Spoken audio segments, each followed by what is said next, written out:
Hello friends, എല്ലാവർക്കും കാറ്റത്തെ കിളിക്കൂടിന്റെ വരാനിരിക്കുന്ന ഒരു എപ്പിസോഡ് റിവ്യൂയിലേക്ക് സ്വാഗതം. ഈ റിവ്യൂ നിങ്ങൾക്ക് ഇഷ്ടമായെങ്കിൽ ലൈക്ക് ചെയ്തും സബ്സ്ക്രൈബ് ചെയ്തും സപ്പോർട്ട് ചെയ്യണേ. ഒരു കസ്റ്റമറിനെ പിക്ക് ചെയ്ത് ഡ്രോപ്പ് ചെയ്യാനായി പോയ സുധീഷ് രാത്രി ഒരുപാട് ലേറ്റ് ആയി വന്നപ്പോൾ സുഭാഷും നികേഷും ഹരീഷും എല്ലാം ഉറങ്ങിയിട്ടും നിധി ഉറങ്ങാതെ സുധീഷ് വരുന്നത് കാത്തിരുന്നു. സുധീഷ് വന്നപ്പോൾ സന്തോഷത്തോടു കൂടി ഓടിച്ചെന്ന് വാതിൽ തുറക്കുകയും സുധീഷ് ഭക്ഷണം കഴിക്കാനായി പോയപ്പോൾ ഉറങ്ങാനായി പോവുകയും ചെയ്തു. തുടർന്ന് സുധീഷിന്റെ അരികിലേക്ക് വന്ന ഹരീഷ് നിധിക്ക് സുധീഷിനോട് പ്രണയമാണെന്നും ഉറങ്ങാതെ കാത്തിരിക്കുകയായിരുന്നു എന്നൊക്കെ പറയുന്നു. ഇതെല്ലാം കേട്ട് സുധീഷ് ഒരുപാട് സന്തോഷിക്കുന്നു. രാവിലെ ഉറക്കം ഉണർന്ന നികേഷ് പുറത്തേക്ക് ഇറങ്ങി വരുമ്പോൾ സുധീഷ് ചോദിക്കുന്നു, നികേഷ് പനി എങ്ങനെയുണ്ടടാ? അപ്പോൾ നികേഷ് പറയുകയാണ്, ഒരു 90% ശരിയായി സുധീഷേട്ടാ. എല്ലാം ഏട്ടത്തിയുടെ പരിചരണം കൊണ്ടാ. എന്റെ കൂടെ തന്നെ ഉണ്ടായിരുന്നു, എനിക്ക് വേണ്ടി എല്ലാം ചെയ്തു തന്നു. ഇങ്ങനെ ആരും നമുക്ക് വേണ്ടി ഒന്നും ചെയ്തിട്ടില്ലല്ലോ. ഏട്ടത്തിയുടെ പരിചരണം എന്നെ ഒരുപാട് സന്തോഷിപ്പിച്ചു. ഏട്ടത്തിക്ക് എന്നെ ഒരുപാട് ഇഷ്ടമാ. ഇത് കേട്ട് സുധീഷ് പറയുകയാണ്, നിനക്ക് ഏട്ടത്തി, സുഭാഷ് ഏട്ടന് അനുജത്തി. എന്നെ മാത്രം ആരും ശ്രദ്ധിക്കുന്നതേ ഇല്ല. പക്ഷെ ഇന്നലെ ചെറിയൊരു മാറ്റം കണ്ടു. ഞാൻ വന്നില്ല എന്ന് പറഞ്ഞ് രാത്രി എനിക്ക് വേണ്ടി ഉറങ്ങാതെ കാത്തിരുന്നു. സത്യമാണോ സുധീഷ് ഏട്ടാന്ന് നികേഷ് ചോദിക്കുമ്പോൾ അതേന്ന് പറയുകയാണ് സുധീഷ്. ഈ സമയം തുണി വരിക്കാനായി വരുന്ന നിധി നികേഷിന്റെ നെറ്റിയിൽ തൊട്ട് നോക്കിയിട്ട് ചോദിക്കുന്നു, നികേഷ് പനി എങ്ങനെയുണ്ട്? ഓക്കെ ആണോ? ചൂട് കുറവുണ്ട്. അപ്പോൾ നികേഷ് പറയുകയാണ്, അതേ എടുത്തി ഒരു 80% ശരിയായിട്ടുണ്ട്. ഇത് കേട്ട് സുധീഷ് പറയുന്നു, എന്നോട് 90% എന്നല്ലേ നീ പറഞ്ഞത്? ഇത് കേട്ട് നികേഷ് ചോദിക്കുന്നു, അങ്ങനെയാണോ പറഞ്ഞത്? അപ്പോ 90% ശരിയായി. ഇത്ര പെട്ടെന്ന് എന്റെ പനി മാറിയത് ഏട്ടത്തി എന്നെ നന്നായി പരിചരിച്ചത് കൊണ്ടാ. പുഞ്ചിരിച്ച നിധി ചോദിക്കുന്നു, നീ നന്നായിട്ട് ഉറങ്ങിയോ? നന്നായിട്ട് ഉറങ്ങിയെന്ന് നികേഷ് പറയുമ്പോൾ നിധി പറയാണ്, പനി മാറിയെന്ന് പറഞ്ഞ് പുറത്തേക്കൊന്നും പോകണ്ട, നന്നായി റെസ്റ്റ് എടുക്കണം, വെള്ളം നന്നായിട്ട് കുടിക്കണം. അങ്ങനെ തുണി വലിക്കുകയാണ് നിധി. അരികിലേക്ക് വന്ന സുധീഷ് പറയുന്നു, നിധിക്ക് എല്ലാവരോടും ഭയങ്കര സ്നേഹമാ. പക്ഷെ നിധിയുടെ വീട്ടിലുള്ളവരാരും അങ്ങനെയല്ല. നിധി മാത്രം എങ്ങനെയാ ഇത്ര നല്ലവളായത്? നിധി ചോദിക്കുന്നു, ഇപ്പൊ എന്തിനാ ഇങ്ങനെയൊക്കെ സംസാരിക്കുന്നത്? നികേഷിന്റെ പനി മാറിയെന്ന് ചോദിച്ചേനാണോ? അപ്പൊ സുധീഷ് പറയണ, അതുകൊണ്ടല്ല, ഇന്നലെ ഞാൻ ലേറ്റ് ആയപ്പോൾ എന്നെ വിളിച്ച് എപ്പ വരുമെന്ന് ചോദിച്ചില്ലേ? ഞാൻ വരുന്നത് വരെ ഉറങ്ങാതെ എനിക്ക് വേണ്ടി കാത്തിരുന്നു. എല്ലാവരും ഉറങ്ങിയിട്ടും നിധി മാത്രം ഉറങ്ങാതെ എനിക്ക് വേണ്ടി വെയിറ്റ് ചെയ്തു. എന്നോട് നിധിക്ക് എന്തൊരു സ്നേഹ. ഞാൻ സത്യമായിട്ടും പറയുക, ഞാൻ കഴിഞ്ഞ ജന്മത്തില് എന്തോ പുണ്യം ചെയ്തിട്ടുണ്ട്. അതാ നിധി ഈ വീട്ടിലേക്ക് വന്നത്. ആരും എനിക്ക് വേണ്ടി ഉറങ്ങാതെ വെയിറ്റ് ചെയ്തിട്ടേ ഇല്ല. ഞാൻ വരാൻ ലേറ്റ് ആയാൽ സുഭാഷ് ഏട്ടൻ എന്നെ ഫോൺ വിളിച്ച് എവിടെയാണെന്ന് ചോദിക്കും. ഇവനും ഹരീഷും ശ്രദ്ധിക്കുക പോലും ഇല്ല. അവര് സമയമാകുമ്പോൾ കിടന്നുറങ്ങും. പക്ഷെ നിധി എനിക്ക് വേണ്ടി വെയിറ്റ് ചെയ്തില്ലേ? ഇത് കേട്ടുകൊണ്ട് ഹരീഷും അവിടേക്ക് വരികയാണ്. നിധി പറയുന്നു, അത് വേറൊന്നും കൊണ്ടും അല്ല സുധീഷ്, ഇന്നലെ എനിക്ക് കുറച്ച് ടെൻഷൻ ഉണ്ടായിരുന്നു. ഇന്നലെ എന്താ ടെൻഷൻ എന്ന് സുധീഷ് ചോദിക്കുമ്പോൾ നിധി പറയുകയാണ്, 2 ദിവസം മുമ്പല്ലേ നമ്മൾ തക്കലയിൽ നിന്ന് വന്നത്. ഒരു ദിവസം കഴിഞ്ഞപ്പോൾ തന്നെ സുധീഷ് വരാൻ ലേറ്റ് ആയപ്പോൾ എന്റെ അച്ഛനും ചേട്ടനും സുധീഷിനെ എന്തെങ്കിലും ചെയ്ത് കാണുമോ എന്ന് ഭയന്നിട്ടാ, അല്ലാതെ വേറൊന്നും കൊണ്ടുമല്ല. ഇത് കേട്ട് സുധീഷ് വിഷമത്തോടു കൂടി നിൽക്കുമ്പോൾ അങ്ങോട്ട് മാറി നിൽക്കും സുധീഷ് എന്ന് പറഞ്ഞ് തുണി വരിക്കുകയാണ് നിധി അകത്തേക്ക് പോയതിനു ശേഷം സുധീഷ് പറയുകയാണ്, എന്താടാ ഇത്? അല്ലാതെ വേറൊന്നും ഇല്ലായിരുന്നു. അപ്പൊ ഹരീഷ് പറയുകയാണ്, ഏട്ടത്തിക്ക് സുധീഷ് ഏട്ടനുള്ള സ്നേഹം കൊണ്ടൊന്നും അല്ല കാത്തിരുന്നത്, ഏട്ടത്തിയുടെ അച്ഛൻ എന്തെങ്കിലും ചെയ്യുമോ എന്നുള്ള ഭയമായിരുന്നു. അപ്പൊ നികേഷ് പറയുകയാണ്, അല്ലാതെ സുധീഷ് ഏട്ടൻ എങ്ങനെ പോയാലും എനിക്കൊന്നും ഇല്ല എന്നുള്ള രീതിയിലാണ് ഏട്ടത്തി പോയത്. ഹരീഷ് ചോദിക്കുന്നു, സുധീഷ് ഏട്ടൻ എന്തിനാ ഇതൊക്കെ ചെന്ന് ചോദിക്കാൻ പോയത്? ഏട്ടത്തി വെയിറ്റ് ചെയ്തെന്ന് സുധീഷ് ഏട്ടൻ അറിയാം, സുധീഷ് ഏട്ടന് വേണ്ടി ആയിരുന്നു എന്നും അറിയാം. അതിനെ കുറിച്ച് ചോദിക്കേണ്ട കാര്യം വല്ലതും ഉണ്ടായിരുന്നോ? അതേക്കുറിച്ച് സംസാരിച്ച് എന്തെങ്കിലും ഒരു സ്നേഹം ഏട്ടത്തിയുടെ മനസ്സിലുണ്ടായിരുന്നെങ്കിൽ അതും കൂടി ഇല്ലാണ്ടാക്കി. അപ്പൊ സുധീഷ് ചോദിക്കാണ്, എടാ നീ അല്ലേടാ ഇന്നലെ രാത്രി എന്നോട് പറഞ്ഞത് നിധിക്ക് എന്നോട് പ്രണയം തുടങ്ങിയെന്ന്? അപ്പൊ ഹരീഷ് പറയുകയാണ്, എങ്കിൽ പിന്നെ അതും കൂടെ ചോദിക്കത്തില്ലായിരുന്നു. അപ്പൊ സുധീഷ് പറയുകയാണ്, അതെങ്ങനെ ഞാൻ ചോദിക്കുന്നത്? നീ അത് വിട്. ഇപ്പൊ അവള് പറഞ്ഞിട്ട് പോയതിന്റെ അർത്ഥം എന്താ? അപ്പൊ നികേഷ് പറയുകയാണ്, സുധീഷേട്ടൻ എന്തായി ബുദ്ധിയില്ലേ?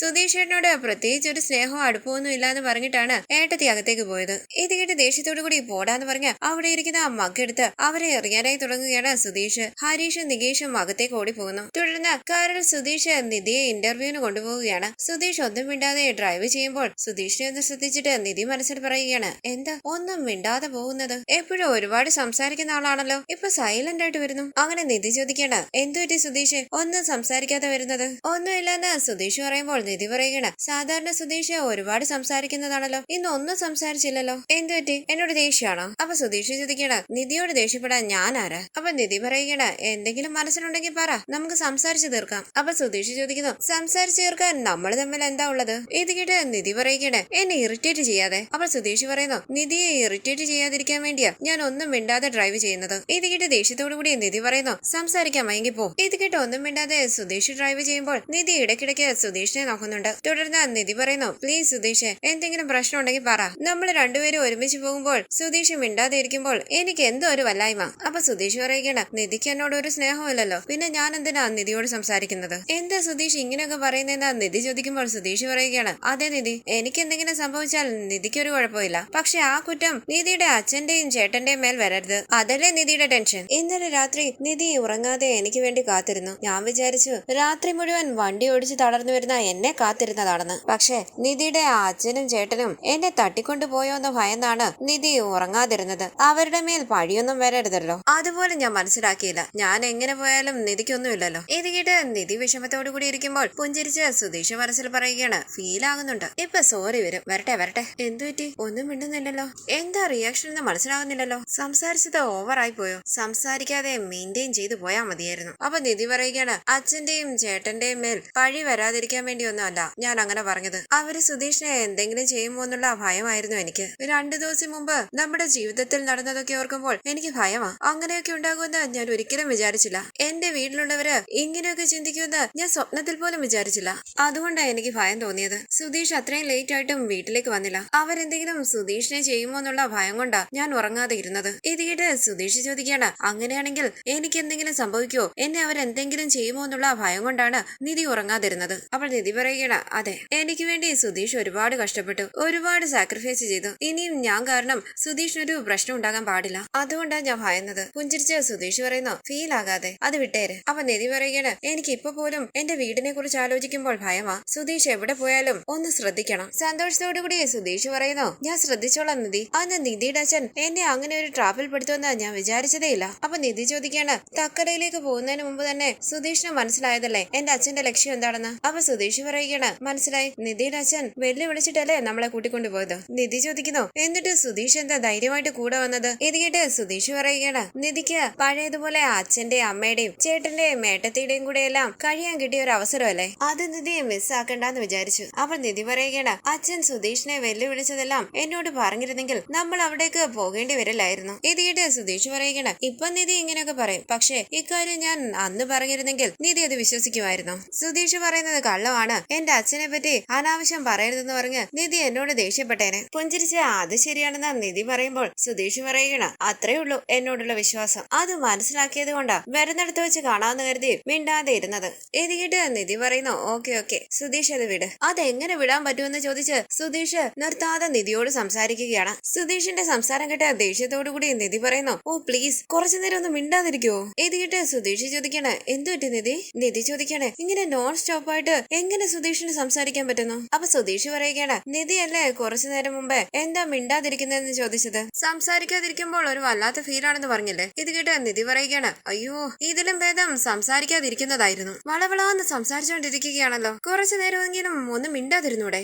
ഇത് കേട്ട് സുധീഷ് പറയുകയാണ്, നന്നായിട്ടുണ്ട്. ഞാൻ മിണ്ടാതിരുന്നാൽ എന്താ മിണ്ടാതിരിക്കുന്നതെന്ന് ചോദിക്കും. സംസാരിക്കാൻ തുടങ്ങിയാൽ എന്തിനാ സംസാരിക്കുന്നതെന്ന് ചോദിച്ച് കുറ്റപ്പെടുത്താൻ തുടങ്ങും. പറഞ്ഞിട്ട് കാര്യമില്ല, ഞാൻ ഇനി ഒന്നും സംസാരിക്കുന്നില്ല, മിണ്ടാതെ വരാം. അങ്ങനെ സുധീഷ് മുന്നോട്ട് ഡ്രൈവ് ചെയ്യുമ്പോൾ നിധി പുഞ്ചിരിച്ച് പുറത്തേക്ക് നോക്കുകയാണ്. തുടർന്ന് നിധി ഇന്റർവ്യൂവിനായി ഒരു കമ്പനിയിലേക്ക് വരികയാണ്. MD ചോദിക്കുന്നു, നിധിയല്ലേ? അതെ സാർ എന്ന് നിധി പറയുമ്പോൾ MD പറയുകയാണ്, അയ്യോ സാറൊന്നൊന്നും വിളിക്കണ്ട, എനിക്ക് അത്രയ്ക്ക് പ്രായമൊന്നുമില്ല. ഓക്കെ എന്ന് പറഞ്ഞ് നിധി ടെൻഷനോട് കൂടി ഇരിക്കുമ്പോൾ നിധി ഒന്ന് ശ്രദ്ധിച്ചിട്ട് MD ചോദിക്കുകയാണ്, എന്താ ഇങ്ങനെ ടെൻഷൻ ആയിട്ടിരിക്കുന്നത്? ഫ്രീ ആയിട്ടിരിക്കുക, റിലാക്സ്. എന്നെ കണ്ടാൽ ഭയം തോന്നുന്നുണ്ടോ? പുഞ്ചിരിച്ച നിധി പറയുന്നു, അങ്ങനെയൊന്നുമില്ല.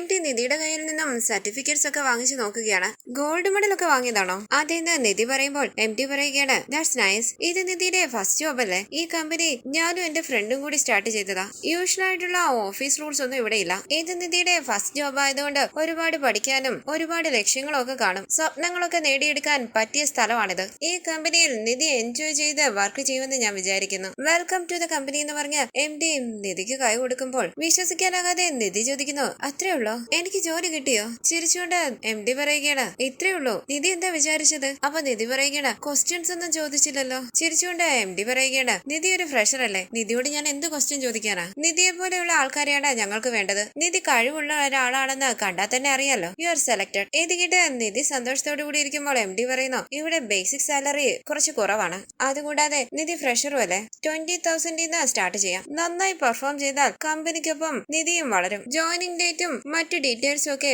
മെയിൽ അയക്കാം. Please wait for the mail. All the best. Thank you എന്ന് പറഞ്ഞ നിധി സന്തോഷത്തോടു കൂടി പുറത്തേക്ക് പോവുകയാണ്. സുധീഷ് ചാരി കിടന്നുറങ്ങുകയാണ്. കാറിലേക്ക് കയറിയിരുന്ന നിധി കൈകൂപ്പി പ്രാർത്ഥിക്കുമ്പോൾ ഉറക്കം ഉണർന്ന സുധീഷ് ചോദിക്കുന്നു, നിധി വന്നോ? ഇന്റർവ്യൂ പെട്ടെന്ന് കഴിഞ്ഞോ? എന്താ നിധി പ്രാർത്ഥിച്ചോണ്ടൊക്കെ ഇരിക്കുന്നത്? അപ്പം ഈ ജോലിയും കിട്ടില്ലേ? മിണ്ടരുതെന്ന് കൈകൊണ്ട് കാണിച്ച് നിധി പ്രാർത്ഥിക്കുകയാണ്. തുടർന്ന് സുധീഷ് ചോദിക്കുന്നു, എന്തു പറ്റി നിധി, ഇവിടെ എന്തെങ്കിലും പ്രശ്നം ഉണ്ടായോ? ഞാൻ പോയി ചോദിക്കട്ടെ? കണ്ണു നിറഞ്ഞ സന്തോഷത്തോടു കൂടി നിധി പറയുന്നു, സുധീഷ് എനിക്ക് ജോലി കിട്ടി. വിശ്വസിക്കാനാകാതെ സന്തോഷത്തോടു കൂടി സുധീഷ് ചോദിക്കുന്നു, സത്യമാണോ? അപ്പോൾ നിധി പറയുകയാണ്, അതെ എനിക്ക് ജോലി കിട്ടി. സുധീഷ് പറയുന്നു, സൂപ്പർ, കൺഗ്രാറ്റുലേഷൻസ്. അങ്ങനെ നിധിക്ക് കൈ കൊടുക്കുകയാണ് സുധീഷ്. പുഞ്ചിരിച്ച നിധി പറയുന്നു, താങ്ക് യു, എനിക്കിത് വിശ്വസിക്കാൻ പറ്റുന്നില്ല. അപ്പൊ സുധീഷ് ചോദിക്കാണ്, എന്താ നിധി, ഗോൾഡ് മെഡൽ ഒക്കെ വാങ്ങിയ ആളല്ലേ, നിധിക്ക് ജോലി കിട്ടിയെന്ന് നിധി തന്നെ വിശ്വസിക്കുന്നില്ലേ? അപ്പൊ നിധി പറയുകയാണ്, അതല്ല സുധീഷ്, ഇത്ര പെട്ടെന്ന് ജോലി കിട്ടുമെന്ന് ഞാൻ വിചാരിച്ചതേയില്ല. ഞാൻ അറ്റൻഡ് ചെയ്ത രണ്ടാമത്തെ ഇന്റർവ്യൂ ആണിത്. ആദ്യം തന്നെ എനിക്ക് ജോലി കിട്ടി. പുഞ്ചിരിച്ച സുധീഷ് പറയുകയാണ്, കൂടെ വന്നിരിക്കുന്നത് ഞാനല്ലേ, പിന്നെ ജോലി കിട്ടാതിരിക്കോ? ഇത് കേട്ട് നിധി പുഞ്ചിരിച്ച് സുധീഷിനെ നോക്കുമ്പോൾ സുധീഷ് ചോദിക്കാണ്, എന്നാ ജോയിൻ ചെയ്യേണ്ടത്? അതൊക്കെ അവര് മെയിൽ ചെയ്യുമെന്ന് നിധി പറയുമ്പോൾ സുധീഷ് പറയുകയാണ്, നിധി എപ്പോഴും 2-3 റൗണ്ട് ഇന്റർവ്യൂ ഉണ്ടെന്ന് പറയാലോ, ഇവിടെ ഒരേ റൗണ്ട് കൊണ്ട് തന്നെ ജോലി കിട്ടിയല്ലോ. അപ്പൊ നിധി പറയുകയാണ്, ഇതൊരു ചെറിയ കമ്പനിയല്ലേ, അതുകൊണ്ട് ഒരു ഇന്റർവ്യൂ ഉള്ളൂ, ഇത് ക്ലിയർ ചെയ്താലേ ജോലി കിട്ടും. പുഞ്ചിരിച്ച സുധീഷ് പറയുന്നു, സൂപ്പർ നിധി, ഇനി ജോലിയൊക്കെ കിട്ടിയില്ലേ, നമ്മളെ ഒന്നും ശ്രദ്ധിക്കുക പോലും ഇല്ല. അപ്പൊ നിധി പറയുകയാണ്, അങ്ങനെയൊന്നും ഇല്ല സുധീഷ്, എന്തിനാ വെറുതെ ഇങ്ങനെയൊക്കെ പറയുന്നത്? പുഞ്ചിരിച്ച സുധീഷ് പറയുന്നു, ശരി നിധിക്ക് ശമ്പളം എത്രയുണ്ട്? നിധി 20,000 എന്ന് പറയുമ്പോൾ സുധീഷ് പറയുകയാണ്, സോറി നിധി, എത്രയെന്നാ പറഞ്ഞേ? നിധി വീണ്ടും 20,000 എന്ന് പറയുമ്പോൾ സുധീഷ് ചോദിക്കുകയാണ്, ശരിക്കും 20,000 ഉള്ളോ? എന്താ അങ്ങനെ ചോദിക്കുന്നതെന്ന് നിധി ചോദിക്കുമ്പോൾ സുധീഷ് പറയുകയാണ്, നിധി ഒരു ആർക്കിടെക്ട് അല്ലേ, ഗോൾഡ് മെഡൽ എല്ലാം വാങ്ങിയിട്ടുണ്ട്. ഞാൻ വിചാരിച്ചു നിധിക്ക് ഒരു 1 ലക്ഷമോ 2 ലക്ഷമോ കിട്ടുമെന്ന്. നിധി ചോദിക്കുന്നു, ഫ്രഷേഴ്സിന് എങ്ങനെ അത്രയും ശമ്പളം കൊടുക്കുന്നത്? ഇതല്ലേ ആദ്യത്തെ ജോലി, ഇങ്ങനെയാണ് സാലറി തുടങ്ങുന്നത്. സുധീഷ് ചോദിക്കുന്നു, നിധി പഠിക്കാൻ വേണ്ടി എത്രയും ചെലവാക്കി? 10 ലക്ഷമോ 20 ലക്ഷമോ ഒക്കെ ചെലവാക്കി കാണില്ലേ? ഇതൊക്കെ എന്തിനാ ചോദിക്കുന്നതെന്ന് നിധി ചോദിക്കുമ്പോൾ സുധീഷ് പറയുകയാണ്, 10 ലക്ഷവും 20 ലക്ഷവും ഒക്കെ ചിലവാക്കി പഠിച്ചിട്ട് 20,000 രൂപ ശമ്പളം വാങ്ങുന്നു. അപ്പൊ നിധി പറയുകയാണ്, ഏത് കമ്പനിയിൽ പോയാലും ഫ്രഷേഴ്സിന് അത്രയൊക്കെ തരൂ സുധീഷ്. ചിരിച്ചുകൊണ്ട് സുധീഷ് പറയുകയാണ്, ഞാൻ വിചാരിച്ചു നിധി ഒരുപാട് സമ്പാദിക്കും, നമ്മുടെ ഇടയിൽ ഇൻഫീരിയോറിറ്റി കോംപ്ലക്സ് ഒക്കെ ഉണ്ടാകുമെന്ന്. നിധി ചോദിക്കുന്നു, നമ്മുടെ ഇടയിലോ? അതൊക്കെ വരാൻ നമ്മുടെ ഇടയിൽ എന്താ ഉള്ളത്? അപ്പോഴൊന്ന് പതറി സുധീഷ് പറയുകയാണ്, ഞാനൊരു ഡ്രൈവർ, ഞാൻ പോലും നിധിയെക്കാളും കൂടുതൽ സമ്പാദിക്കുന്നുണ്ട്. നിധി വെറും 20,000 രൂപയ്ക്ക് വേണ്ടി ഭഗവാനോടൊക്കെ പ്രാർത്ഥിച്ച് കണ്ണൊക്കെ കലങ്ങി. ഇത് കേട്ട് നിധി വിഷമത്തോടു കൂടി ഇരിക്കുമ്പോൾ സുധീഷ് പറയുകയാണ്, നിധി ഞാൻ അങ്ങനെ പറഞ്ഞതല്ല, നിധിയുടെ കഴിവിനും പഠിത്തത്തിനും ഒക്കെ ഇതിനേക്കാളും കൂടുതൽ ശമ്പളം കിട്ടേണ്ടതല്ലേ, അതുകൊണ്ട് പറഞ്ഞു പോയതാ, നിധി അതോർത്ത് വിഷമിക്കേണ്ട. അപ്പൊ നിധി പറയുകയാണ്, ഇത് സ്റ്റാർട്ടിംഗ് സാലറിയാ, കമ്പനി ചെറിയ കമ്പനിയല്ലേ, കമ്പനി വലുതാകുമ്പോൾ എനിക്കും ശമ്പളം കൂടുതൽ കിട്ടും, ഞാൻ നന്നായിട്ട് ജോലി ചെയ്താലും അവരെനിക്ക് ശമ്പളം കൂട്ടി തരും. ഇത് കേട്ട് സുധീഷ് പറയുന്നു, ശരി ശരി, നിധിക്ക് നല്ല ശമ്പളം കിട്ടുന്നത് എനിക്ക് സന്തോഷമുള്ള കാര്യമല്ലേ, നമുക്ക് പോകാം. നിധി ഒന്നും മിണ്ടാതെ ഇരിക്കുമ്പോൾ സുധീഷ് വണ്ടി മുന്നോട്ടേക്ക് എടുക്കുകയാണ്. തുടർന്ന് ഡ്രൈവ് ചെയ്യുന്ന സുധീഷ് പറയുകയാണ്, നിധി നമുക്ക് ഈ പഠിത്തത്തിനേക്കാളിലും ഒക്കെ ബിസിനസ് ചെയ്യുന്ന നല്ലതെന്ന് തോന്നുന്നു. ലോൺ എടുത്ത് പഠിക്കുന്നതിനേക്കാളും നല്ലത് ലോൺ എടുത്ത് 4-5 വണ്ടി വാങ്ങിച്ച് ഒരു ട്രാവൽസ് നടത്തുന്നതാ. പെട്ടെന്ന് തന്നെ സമ്പാദിച്ച് ലോണും അടയ്ക്കാം, ആ വണ്ടിക്കൊക്കെ ഓണറും ആകാം. ഇത് കേട്ട് നിധി പറയുന്നു, ഒന്ന് മിണ്ടാതിരിക്കോ, പഠിത്തം കഴിഞ്ഞ എല്ലാവരും ഇതേപോലെയാണ്, സ്റ്റാർട്ടിംഗ് സാലറി 20,000 ഒക്കെ കാണും, 2 years കഴിയുമ്പോൾ എനിക്ക് നല്ല ഗ്രോത്ത് ഉണ്ടാകും. അപ്പം സുധീഷ് ഇപ്പൊ സമ്പാദിക്കുന്നില്ലേ, അതേപോലെ ഞാനും സമ്പാദിക്കും. ഇത് കേട്ട് സുധീഷ് മനസ്സിൽ പറയുകയാണ്, ദൈവമേ ദേഷ്യം വരുന്നുണ്ടല്ലോ, നമ്മള് റൂട്ട് മാറ്റുന്നതാ നല്ലത്. അങ്ങനെ പുഞ്ചിരിച്ച് സുധീഷ് പറയുകയാണ്, നിധി പെട്ടെന്ന് തന്നെ ജോലി വാങ്ങി. നിധി രണ്ടാമതായി ഇന്റർവ്യൂവിന് പോയ കമ്പനിയല്ലേ, അങ്ങനൊക്കെ ജോലി കിട്ടുന്നത് വലിയ കാര്യമാ. ആശംസകൾ എന്ന് പറഞ്ഞ് സുധീഷ് കൈ നീട്ടുമ്പോൾ നിധി പറയുകയാണ്, ദയവ് ചെയ്ത് ഒന്ന് സംസാരിക്കരുത്, മിണ്ടാതെ വന്നാ മതി. തുടർന്ന് ഹരീഷിന്റെ കടയിലേക്ക് വരികയാണ് നീതു. ഹരീഷ് പുഞ്ചിരിച്ച് നീതുവിനെ നോക്കുന്നുണ്ട്. നീതു തന്റെ ബാഗിൽ നിന്നും സ്നാക്സ് എടുത്ത് ഹരീഷിന്റെ മുന്നിലൂടെ ചന്തുവിന്റെയും ടിറ്റോയുടെ അരികിലേക്ക് ചെന്ന് സ്നാക്സ് കൊടുക്കുകയാണ്. നീ എന്താ എന്റെ ഫോൺ എടുക്കാത്തെന്ന് നീതു ചോദിക്കുമ്പോൾ ഹരീഷ് പറയുകയാണ്, എപ്പോ നോക്കിയാലും ഒരാളോട് ദേഷ്യപ്പെട്ടുകൊണ്ടിരുന്നാൽ എങ്ങനെ ഫോൺ എടുക്കാനാ? അപ്പോൾ നീതു പറയുകയാണ്, നീ ഫോൺ എടുക്കാത്തത് കൊണ്ടല്ലേ എനിക്ക് ദേഷ്യം വരുന്നത്. ടിറ്റോ പറയുന്നു, ആശ ഫോൺ എടുക്കാത്തത് കൊണ്ടാണ് നീതു ദേഷ്യപ്പെടുന്നത്, നീതു ദേഷ്യപ്പെടുന്നത് കൊണ്ടാണ് ആശാനും ദേഷ്യപ്പെടുന്നത്. ഈ പ്രശ്നത്തിനൊരു അവസാനം ഉണ്ടാക്കുവോ? ഇത് കേട്ട് നീതു പറയുന്നു, ഹരീഷ് ഒരു പ്രശ്നത്തിലാണെങ്കിൽ അതെന്നോട് പറയണ്ടേ? അപ്പൊ ഹരീഷ് പറയുകയാണ്, രാത്രിയിൽ സുധീഷേട്ടന് ഒരു പ്രശ്നം വന്നപ്പോൾ പെട്ടെന്ന് ഞങ്ങൾക്ക് തക്കലയ്ക്ക് പോകേണ്ടി വന്നു, എല്ലാം നിന്നോട് പറഞ്ഞിട്ട് പോകാൻ പറ്റുമോ? എന്താണെങ്കിലും എന്നോടൊന്നും പറഞ്ഞിട്ട് പോകരുതായിരുന്നോ എന്ന് നീതു ചോദിക്കുമ്പോൾ ഹരീഷ് പറയുകയാണ്, ഞാൻ പറഞ്ഞ പിന്നെ നീ ഇടയ്ക്കിടയ്ക്ക് വിളിച്ചുകൊണ്ടിരിക്കും, അതുകൊണ്ടാണ് ഞാൻ പറയാഞ്ഞത്. തുടർന്ന് നീതു അരികിലേക്ക് നിന്ന് സ്നേഹത്തോടുകൂടി ഹരീഷിനോട് സംസാരിക്കുകയാണ്. നീതുവിന്റെ വാക്കുകൾ കേട്ട് ഹരീഷ് ചിരിക്കുമ്പോൾ സ്നാക്സ് എടുത്ത് ഹരീഷിന്റെ വായിലേക്ക് വെച്ചു കൊടുക്കുകയാണ് നീതു. ഇങ്ങിതാന്ന് പറഞ്ഞ് ഹരീഷ് അത് വാങ്ങിച്ചു കഴിച്ച് നീതുവിനെ നോക്കി പുഞ്ചിരിക്കുകയാണ്. നീതു ചോദിക്കുന്നു, ഇപ്പൊ എല്ലാം ഓക്കെ അല്ലേ? അന്ന് എന്താണ് സംഭവിച്ചതെന്ന് ഹരീഷിന്റെ ഏട്ടത്തി പറഞ്ഞപ്പോഴാ ഞാൻ അറിഞ്ഞത്. ഹരീഷ് ചോദിക്കുന്നു, ഓരോ പ്രാവശ്യവും ഏട്ടത്തി പറഞ്ഞാൽ മാത്രമേ നീ എന്നെ മനസ്സിലാക്കുകയുള്ളൂ, ഹരീഷ് പറഞ്ഞില്ലെങ്കിൽ ഹരീഷിന്റെ ഏട്ടത്തി പറയുമെന്ന് വന്ന് നീതു പറയുമ്പോൾ ചന്തു പറയുകയാണ് മതി മതി, ഇനി അതിന്റെ പേര് നിങ്ങൾ വഴക്കുണ്ടാക്കണ്ട. അപ്പൊ നീതു പറയുകയാണ് വഴക്കൊന്നുമില്ല, സാറായനോട് ദേഷ്യത്തിലിരിക്കുന്നത്. ആ ദേഷ്യം കണ്ട് ഞാൻ മിണ്ടാതിരിക്കുവോ? ഞാൻ സംസാരിക്കും. ഇത് കേട്ട് നീതുവിനെ ഒന്ന് നോക്കിയിട്ട് ഹരീഷ് തന്റെ ജോലികൾ ചെയ്യുമ്പോൾ പുഞ്ചിരിച്ച് ഹരീഷിനെ തന്നെ നോക്കിയിരിക്കുകയാണ് നീതു. തുടർന്ന് സ്വീറ്റ്സും വാങ്ങി സുഭാഷിനെ കാണാനായി പണിസ്ഥലത്തേക്ക് വരികയാണ് നിധി. സുധീഷ് ചോദിക്കുന്നു, നിധി ഇപ്പൊ തന്നെ സുഭാഷ് ഏട്ടനോട് പറയണം? സുഭാഷ് ഏട്ടൻ വീട്ടിലേക്കല്ലേ വരുന്നത്? അപ്പൊ നിധി പറയുകയാണ് എനിക്ക് ഇപ്പൊ തന്നെ സുഭാഷ് ഏട്ടനോട് പറയണം. ഞാൻ ജോലിക്ക് പോകണമെന്ന് ഒരുപാട് ആഗ്രഹിച്ചത് സുഭാഷ് ഏട്ടനാ. സുധീഷ് മനസ്സിൽ പറയുന്നു, ഇന്റർവ്യൂവിനെല്ലാം കൊണ്ടുപോകുന്ന ഞാന്, പക്ഷെ സുഭാഷ് ഏട്ടനാണ് നിധിക്ക് ജോലി കിട്ടണമെന്ന് ഏറ്റവും കൂടുതൽ ആഗ്രഹിച്ച ആള്. സുധീഷിനെ ഒന്ന് നോക്കിയിട്ട് നിധി ചോദിക്കുന്നു, എന്തേലും പറഞ്ഞായിരുന്നോ? അപ്പൊ സുധീഷ് പറയുകയാണ് നിങ്ങള് ചേട്ടന്റെ അനുജത്തിയുടെയും സ്നേഹം കണ്ട് ഒരു സിനിമ തന്നെ എടുക്കാം, അതിനെ കുറിച്ച് ആലോചിക്കുകയായിരുന്നു. ദേഷ്യത്തോടു കൂടി സുധീഷിനെ ഒന്ന് നോക്കിയിട്ട്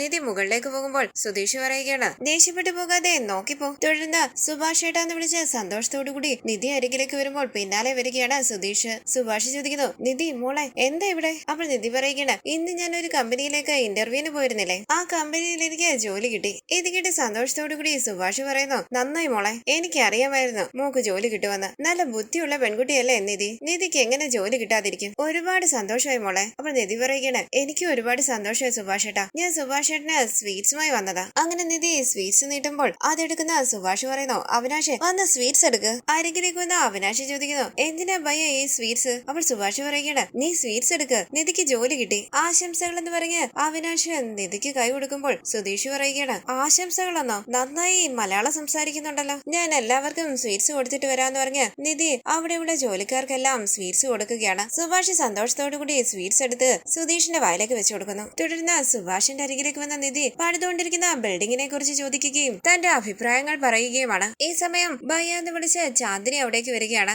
എല്ലാവരും തിരിഞ്ഞ് ചാന്ദിനിയെ നോക്കുന്നു. ചാന്ദിനി വാന്ന അവിനാശ് പറയുമ്പോൾ സുധീഷ് ചോദിക്കുന്നു, ആരാ ഇത്? അപ്പോൾ അവിനാശ് പറയുകയാണ് ഇതെന്റെ സഹോദരിയാ ചാന്ദിനി. ചാന്ദിനി നമസ്തേ പറയുമ്പോൾ സുധീഷും നിധിയും നമസ്തേ പറയുകയാണ്. സുധീഷ് ചോദിക്കുന്നു, ഹിന്ദി മാത്രമേ അറിയത്തുള്ളൂ, മലയാളം അറിയില്ലേ? അപ്പോൾ അവിനാശ് പറയുകയാണ് നമ്മൾ സംസാരിക്കുന്നത് മനസ്സിലാക്കാൻ പറ്റും, പക്ഷേ നന്നായി നമ്മളോട് മലയാളം സംസാരിക്കാൻ അറിയില്ല. എനിക്ക് ഭക്ഷണവുമായി വന്നതാ ചാന്ദിനി. ഇത് സുഭാഷ് ഭയ്യയുടെ ബ്രദറാ സുധീഷ് ഭയ്യയുടെ ബീവിയാ നിധി. പുഞ്ചിരിച്ച് നിധിയെ എന്ന് നോക്കിയിട്ട് ചാന്ദിനി ഹിന്ദിയിൽ ചോദിക്കുന്നു, സുഭാഷിന്റെ അനുജന്റെ കല്യാണം കഴിഞ്ഞു, എന്തുകൊണ്ടാ സുഭാഷിന്റെ കല്യാണം കഴിയാത്തതെന്ന്. അപ്പൊ അവിനാശ് പറയുകയാണ് നോക്കുന്നുണ്ട്, ഉടനെ തന്നെ സുഭാഷ് ഭയ്യയുടെ കല്യാണം നടക്കും. ഇത് കേട്ട് ചാന്ദിനി സുഭാഷിനെ നോക്കി പുഞ്ചിരിച്ച് തലയാട്ടുകയാണ്. സുഭാഷ് ചോദിക്കുന്നു, മോളെ കഴിച്ചായിരുന്നോ? അപ്പൊ നിധി പറയുകയാണ് ഇല്ല സുഭാഷ് ഏട്ടാ, വീട്ടിൽ പോയിട്ട് കഴിക്കാം. അപ്പൊ സുഭാഷ് പറയുകയാണ് നമുക്ക് ഇവിടെ ഇരുന്ന് കഴിക്കാം മോളെ, മോക്ക് ഓക്കെ ആണോ? അപ്പൊ നിധി പറയുകയാണ് സുഭാഷ് ഏട്ടനുള്ള ഭക്ഷണം മാത്രമല്ലേ കൊണ്ടുവന്നിട്ടുള്ളൂ. അപ്പൊ സുഭാഷ് പറയുകയാണ് അത് സാരമില്ല മോളെ, നമുക്ക് എല്ലാവർക്കും കൂടി കഴിക്കാം. എന്താ അവര് പറയുന്നതെന്ന് ചാന്ദിനി ഹിന്ദിയിൽ ചോദിക്കുമ്പോൾ അവിനാശ് നിധിയെയും സുധീഷിനെയും ഭക്ഷണം കഴിക്കാൻ വിളിക്കുന്ന കാര്യം പറയുകയാണ്. അപ്പൊ ചാന്ദിനി പറയുകയാണ് ഞാൻ എല്ലാവർക്കും ഉള്ള ഭക്ഷണം കൊണ്ടുവന്നിട്ടുണ്ട്, നമുക്ക് എല്ലാവർക്കും കൂടി ഷെയർ ചെയ്ത് കഴിക്കാം. ഞാൻ ഉണ്ടാക്കിയ ഭക്ഷണം എങ്ങനെയുണ്ടെന്ന് കഴിച്ചു നോക്കിയിട്ട് പറയണം. ഇത് കേട്ട് പുഞ്ചിരിച്ച് നിധി പറയുകയാണ് ശരി ചാന്ദിനി, നമുക്ക് കുറച്ച് കഴിക്കാം. സുധീഷിന് ഓക്കെ അല്ലേ? അപ്പൊ സുധീഷ് പറയുകയാണ് എനിക്ക് ഓക്കെ. നിധി പറഞ്ഞ പിന്നെ എനിക്കെന്താ? നിധി ചോദിക്കുന്നു, സുഭാഷ് ഏട്ടാ സൈറ്റ് ഒന്ന് ചുറ്റി കണ്ടിട്ട് വന്നാലോ? അതിനെന്താ മോളെ വാന്ന് പറഞ്ഞ് നിധിയെയും കൂട്ടി സുഭാഷ് അവിടെ നിന്ന് പോകുമ്പോൾ അവിനാശും ചാന്ദിനി അവിടെ നിന്ന് പോവുകയാണ്. സ്വീറ്റ്സും പിടിച്ചു നിൽക്കുന്ന സുധീഷ് ചുറ്റും നോക്കിക്കൊണ്ട് പറയുന്നു, എല്ലാവരും പോയോ? ഞാൻ തനിച്ച് ഇവിടെ നിന്നിട്ട് എന്ത് ചെയ്യാനാ? കുറച്ച് ഹിന്ദി സംസാരിച്ചാലോ? അങ്ങനെ ചാന്ദിനി എന്ന് വിളിച്ച് സുധീഷ് ചാന്ദിനിയുടെ പിന്നാലെ പോകുന്നു. തുടർന്ന് ചാന്ദിനി എല്ലാവർക്കും ഉള്ള പ്ലേറ്റും ഭക്ഷണവും ഒക്കെ എടുത്തു വെക്കുകയാണ്. അരികിലേക്ക് വന്ന സുധീഷ് ഹലോ എന്ന് പറയുമ്പോൾ ചാന്ദിനിയും പുഞ്ചിരിച്ച് ഹലോ എന്ന് പറയുകയാണ്. അപ്പൊ സുധീഷ് പറയുന്നു, മേരാ ബീവി ടുഡേ ഇന്റർവ്യൂ മേ പാസ് ഹോ ഗയാ സ്വീറ്റ്. സന്തോഷത്തോടു കൂടി സ്വീറ്റ്സ് എടുത്ത് ചാന്ദിനി പറയുന്നു ശുക്രിയ. ചുറ്റും നോക്കി പുഞ്ചിരിച്ച് സുധീഷ് പറയുകയാണ് വേറെന്താ സംസാരിക്കാ? തുമാരാ നാം ക്യാ ഹെ? ഹിന്ദി അറിയാമോന്ന് ചാന്ദിനി ചോദിക്കുമ്പോൾ കുറച്ച് അറിയാമെന്ന് സുധീഷ് പറയുകയാണ്. പുഞ്ചിരിച്ച് ചാന്ദിനി പറയുന്നു ചാന്ദിനി. ചിരിച്ച് തലയാട്ടി സുധീഷ് പറയുകയാണ് ഓ അച്ഛാ നെയിം തുമാര.